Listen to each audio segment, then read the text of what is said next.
Good morning students. So in our last class हमने नया chapter शुरू किया था students, that is motion in one dimension, okay, और motion in a straight line. मैंने आपको उस चैप्टर में कुछ बेसिक डेफिनेशंस बताई थी और मैंने डिस्टेंस डिस्प्लेसमेंट के बीच में कंपैरिजन करके उनके इंपॉर्टेंट पॉइंट बता के वीडियो को एंड किया था। आज स्टूडेंट्स हम उसी कंसेप्ट के ऊपर न्यूमेरिकल देखेंगे, लेकिन आप स्टूडेंट्स इस चैनल को, इस वीडियो को लाइक करें, कमेंट करें और सब्सक्राइब करें, शेयर करें। स्टूडेंट सबसे इंपॉर्टेंट है शेयर करें इसको। हम कुछ न्यूमेरिकल देखने वाले हैं स्टूडेंट। सबसे पहला जो न्यूमेरिकल है हमारा on distance and displacement. These numericals are on distance and displacement. देखिए फर्स्ट न्यूमेरिकल है A particle moves from x is equal to -1 to x is equal to 4 and then to x is equal to -4. x is equal to -4. Find the ratio of magnitude of distance to displacement of the particle. Fine. So student what does this question says? ये question क्या कह रहा है? तो question में बता रहा है आपको एक पार्टिकल है विच मूव्स फ्रॉम -1 to 4। तो क्यों ना हम नंबर लाइन बना लें, एक क्लियर पिक्चर हमें मिल जाएगी। मैं एक नंबर लाइन बना लेता हूं। देखिए ये ओरिजिन है, ओरिजिन से स्टूडेंट्स पार्टिकल चला, कहां पे चला? -1 से -1, यहाँ पे नेगेटिव डायरेक्शन। ये क्या दिखा रखा है स्टूडेंट इस तरफ मैंने? ये है हमारा नेगेटिव x सपोज और ये है +x। तो स्टूडेंट हमारा पार्टिकल -1 से चला, कहां तक पहुंचा? वो पहुंचा स्टूडेंट 4 पे, x इज इक्वल टू 4 पे पहुंच गया वो। उसके बाद and then two x is equal to -4। फिर उसके मन में आया कि मैं 4 से कहां पे चला जाऊं?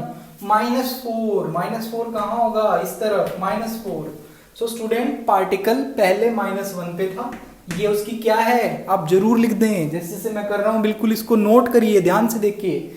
-1 पे था वो पहले, तो वो क्या है? उसकी इनिशियल पोजीशन है, वो उसकी इनिशियल पोजीशन है। मैंने आई लिख दिया वहां पे, आई से डिनोट किया है, केवल आई से डिनोट किया है मैंने, ताकि आपको याद रहे कि ये पार्टिकल की इनिशियल पोजीशन थी। फिर वो स्टूडेंट यहां से यहां पे गया 4 पे, फिर उसके बाद -4 पे आ गया। तो स्टूडेंट ये क्या है उसकी? ये कोई बीच की एक पोजीशन है। So it is some intermediate position and this -4 is its final position. ये वहां पे लास्ट में सबसे कहां पे पहुंचा है? -4 पे। तो मैं इसको डिनोट कर देता हूं F से। F का मतलब है फाइनल पोजीशन। तो अब आपको पूछा था student what is the ratio of distance and displacement. तो स्टूडेंट डिस्टेंस क्या होता है? Distance is the actual path length. मैंने आपको कहा था डिस्टेंस वर्ड आपके दिमाग में जैसे ही आता है, डिस्टेंस आप सुनते हैं तो आपके दिमाग में आना चाहिए path length, actual path length.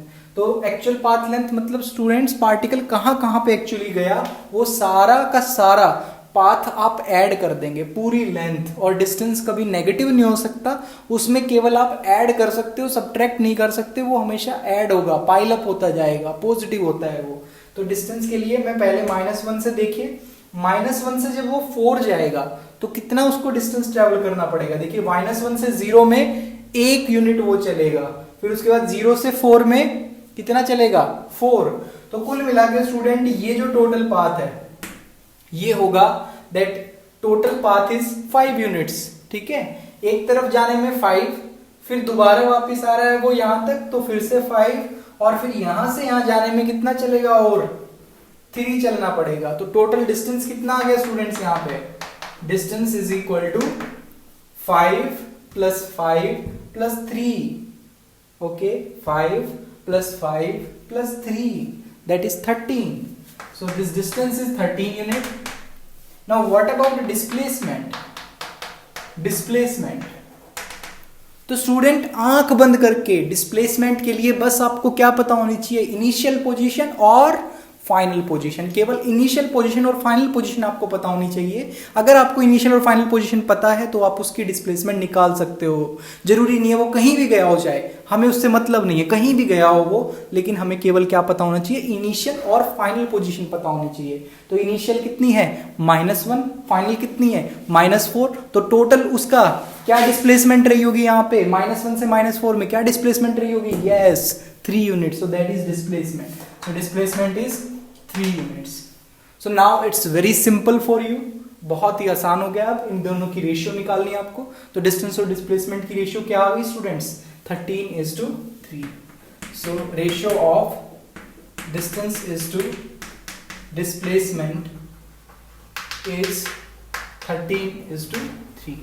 दो बातें याद रखनी है, डिस्टेंस क्या होता है, टोटल पाथ लेंथ, जहां जहां पे गया वो सारा पाथ आप मेजर कर लोगे, पूरा का पूरा मेजर कर लोगे। डिस्टेंस कभी घटता नहीं है, बढ़ता है, वो पॉजिटिव होता है, कभी माइनस नहीं होगा।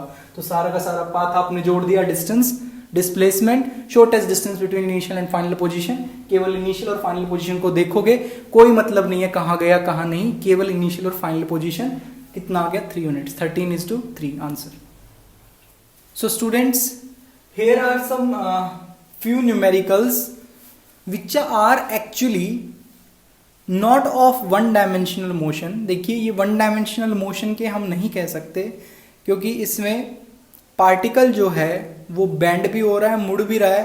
ये काइंड ऑफ 2 डायमेंशनल मोशन के क्वेश्चन है। लेकिन स्टूडेंट, अब तक जो मैंने आपको डिस्टेंस और डिस्प्लेसमेंट की नॉलेज दी है उससे आप इसको सोल्व कर सकते हैं, इन क्वेश्चंस को सोल्व कर सकते हैं, और बेटर हम उनको यहीं पे सोल्व करें, नेक्स्ट चैप्टर के लिए इनको ना छोड़ें। आपको क्लियर अंडरस्टैंडिंग हो जाएगी इस टॉपिक की, डिस्टेंस और डिस्प्लेसमेंट की, अगर आप इन क्वेश्चंस को कर लेते हैं। तो देखिए, find the ratio of distance to displacement of a particle in the following cases. इसमें भी आपको डिस्टेंस और डिस्प्लेसमेंट की रेशियो निकालनी है।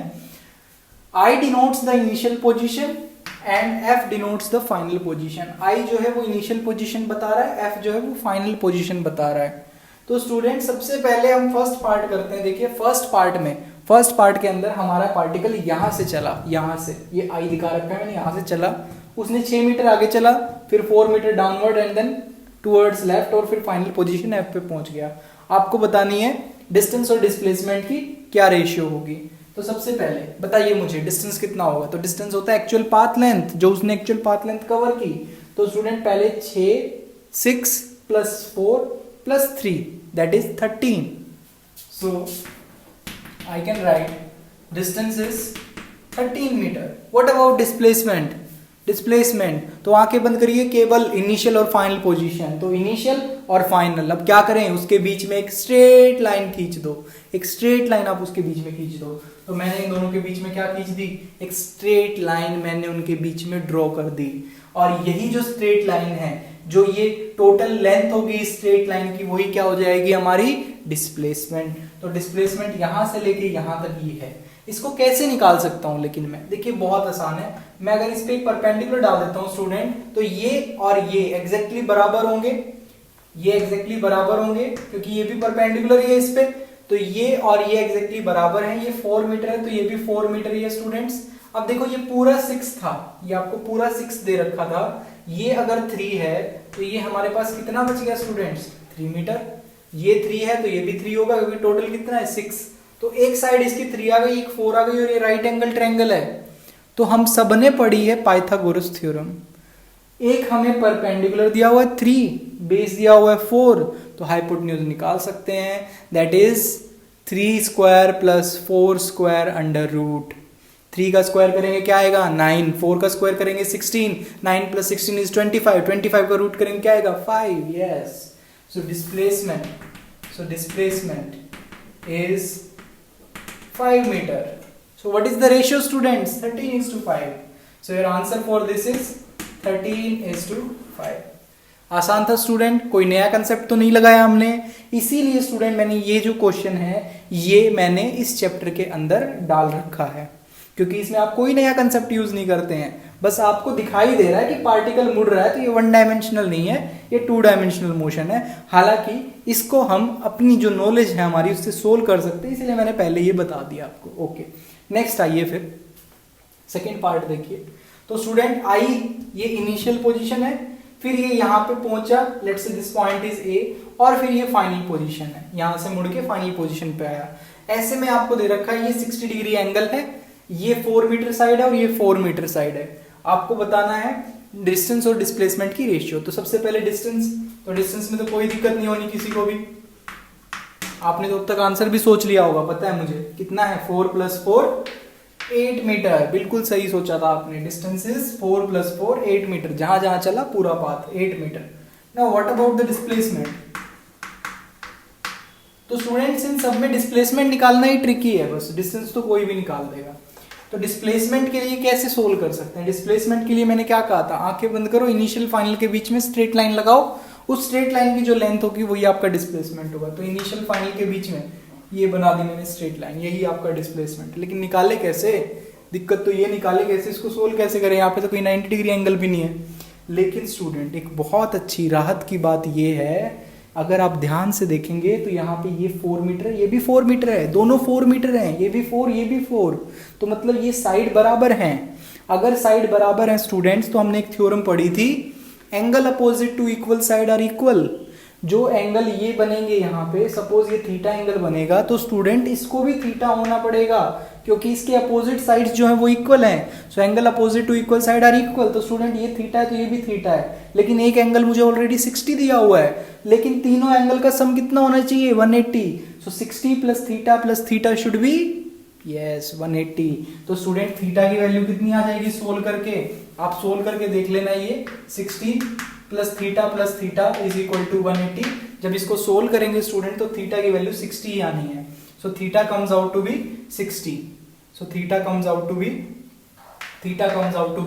60 डिग्री। तो इसका मतलब स्टूडेंट ये कैसी ट्रायंगल है, इक्विलेटरल ट्रायंगल है। ये भी 60 है, ये भी 60 है, ये भी 60 है, तीनों एंगल एक जैसे आएंगे, 60 60 60। सो this is an equilateral triangle. और इक्विलेटरल ट्रायंगल के अंदर ये साइड भी कैसी हो जाएगी, 4 मीटर ही हो जाएगी, ये साइड भी इन साइड के बराबर है। So displacement is 4 metre. So what is the ratio students? Ratio is 8:4 और यू कैन से 2:1। तो ये आंसर आ गया student. Distance is to displacement कितना आ जाएगा इसमें, 2:1। देखिए तीसरा क्वेश्चन जो है, इसमें I, F आपको दे रखा है और ये एक पॉइंट है। इसका मतलब क्या है स्टूडेंट? इसका मतलब है कि आपकी इनिशियल और फाइनल पोजीशन कोइंसाइड कर रही हैं, वो एक ही पॉइंट को रिप्रेजेंट कर रही है, दोनों एक ही पॉइंट है, अलग पॉइंट नहीं है। तो इनिशियल और फाइनल पोजीशन कोइंसाइड कर रही है, एक ही पॉइंट पे आ रही है। तो आप इस केस में बताइए डिस्टेंस और डिस्प्लेसमेंट की रेशियो क्या है। तो स्टूडेंट डिस्टेंस के लिए तो मेरे को इसका रेडियस मान लेता हूं मैं r, तो कुछ भी रहे। डिस्टेंस तो चलो मैंने निकाल भी लिया कि यहां से घूम के फिर वापस आ गया, वो यहां से घूम के फिर वापस आ गया, कहीं भी गया, सपोज ऐसे गया, कैसे भी लगा लो, वो आ जाएगा 2πr, डिस्टेंस आ जाएगा 2πr, कोई बात नहीं। लेकिन स्टूडेंट्स डिस्प्लेसमेंट का क्या होगा? तो डिस्प्लेसमेंट तो 0 होना है। क्यों? क्योंकि वो अपने ओरिजिनल पाथ पे, अपनी ओरिजिनल पोजीशन पे तो आ गया घूम के। इनिशियल और फाइनल पोजीशन कोइंसाइड कर रही हैं, एक दूसरे के ऊपर हैं। देयर इज नथिंग, और you can say there is no separation between initial and final position. So students in this case displacement must be yes 0, displacement is 0। तो स्टूडेंट डिस्टेंस कुछ भी हो, लेकिन दोनों की रेशियो क्या हो जाएगी, समथिंग बाय 0। डिस्टेंस एक्चुअली इसमें आएगा सोल्व करके 2πr, लेकिन मुझे रेशियो निकालनी है, तो रेशियो हो जाएगी 2πr/0। और आप याद रखना student, something by 0 is equal to infinity और not defined. So this answer of this question will be infinity. तो इसका आंसर आ जाएगा इंफिनिटी। डिस्टेंस और डिस्प्लेसमेंट की रेशियो कितनी आ गई, infinity. So this is our answer, ratio of distance to displacement is infinity. याद रख लेंगे ये, ठीक है स्टूडेंट। ये देखिए 2 पार्ट हो रहे हैं इस क्वेश्चन के, सेम क्वेश्चन के 2 पार्ट हो रहे हैं। इसमें भी आपको डिस्टेंस और डिस्प्लेसमेंट की रेशियो निकालनी है। ये आपकी इनिशियल पोजीशन दे रखी है, ये फाइनल पोजीशन दे रखी है। यहाँ पे ये इनिशियल पोजीशन है, ये फाइनल पोजीशन। तो आइए 4th पार्ट को देखते हैं। तो स्टूडेंट सबसे पहले इसके अंदर यहाँ से देखिए पार्टिकल यहाँ तक गया है, तो टोटल पाथ लेंथ निकालने के लिए मैं इसमें आर रेडियस अज्यूम कर लेता हूं, मैं मान लेता हूं इस सर्कल का जो रेडियस है, सर्कल नहीं एक्चुअली वो सर्कल का एक हिस्सा है, 3/4 हिस्सा है सर्कल का, तो उसका रेडियस मैंने कंसिडर कर लिया खुद से स्टूडेंट की इसका रेडियस कितना है, आर है, तो मैंने आर रेडियस इसका कंसिडर कर लिया। अब देखिए डिस्टेंस मैं निकाल सकता हूं, डिस्टेंस इज स्टूडेंट ये जो इसका सरकमफ्रेंस बनेगा वही तो डिस्टेंस होगा, जो भी इसका ये सरकमफ्रेंस होगा, ठीक है। तो स्टूडेंट पूरे सर्कल का कितना होता है, पूरे एक सर्कल का कितना होता है 2πr, और ये उसका कितना हिस्सा है 3/4 हिस्सा है। देखिए पूरे 4 हिस्सों में अगर मैं डिवाइड कर देता हूं एक सर्कल में, तो ये उसका कितना हिस्सा है 3/4 है, 3/4 है, तो डिस्टेंस कितना हो गया 3/4 ऑफ 2πr, 3/4 ऑफ 2πr। आप अब बोलेंगे कि क्वेश्चन में तो हमें आर दिया ही नहीं हुआ, तो स्टूडेंट बेफिक्र रहो, चिंता मत करो, क्योंकि आर हमारा कैंसल आउट हो जाना है जब मैं डिस्प्लेसमेंट और डिस्टेंस की रेशियो ले लूंगा, तो आर हमारा कैंसल आउट हो जाएगा। तो अब आइए बात करते हैं डिस्प्लेसमेंट की, डिस्प्लेसमेंट की। डिस्टेंस तो निकाल लिया हमने, डिस्प्लेसमेंट की बात करते हैं। तो स्टूडेंट मेथड वही है, इनिशियल फाइनल पोजीशन को देखिए बस, और कुछ मत देखिए, इनिशियल और फाइनल पोजीशन को देखिए, उनके बीच में एक स्ट्रेट लाइन आप ड्रॉ कीजिए। तो मैं इस इनिशियल और फाइनल पोजीशन के बीच में एक स्ट्रेट लाइन ड्रॉ कर देता हूं। अगर मैंने स्ट्रेट लाइन ड्रॉ कर दी, अब देखिए ये आर है स्टूडेंट, ये क्या है आर है, इसका रेडियस है, लेकिन ये भी तो रेडियस ही बनेगा, ये कौन सा अलग होगा, ये भी तो रेडियस ही होगा, ये भी रेडियस है, ये भी रेडियस है, ये ओरिजिन है, उसका सेंटर है उस सर्कल का, तो ये भी रेडियस, ये भी रेडियस। और दूसरी बात 90 डिग्री एंगल बन रहा है, 90 डिग्री एंगल बन रहा है, तो इसका मतलब ये कैसी ट्रायंगल हो गई, राइट एंगल ट्रायंगल हो गई। एक साइड आर है, दूसरी साइड भी क्या है आर है, दोनों साइड पता चल गई। ये क्या है इसकी हाइपोटेन्यूज, और हाइपोटेन्यूज निकाल सकते हैं, दोनों का मैं स्क्वायर करूंगा, r square plus r square under root, r square plus r square under root, that will be your answer. So student displacement कितना आ गया, r square plus r square under root, r square plus r square कितना हो जाएगा 2r square under root, 2r square under root अगर आप करेंगे तो √2r आ जाएगा आपका displacement. So this is coming out to be √2r। कितना आ गया स्टूडेंट √2r।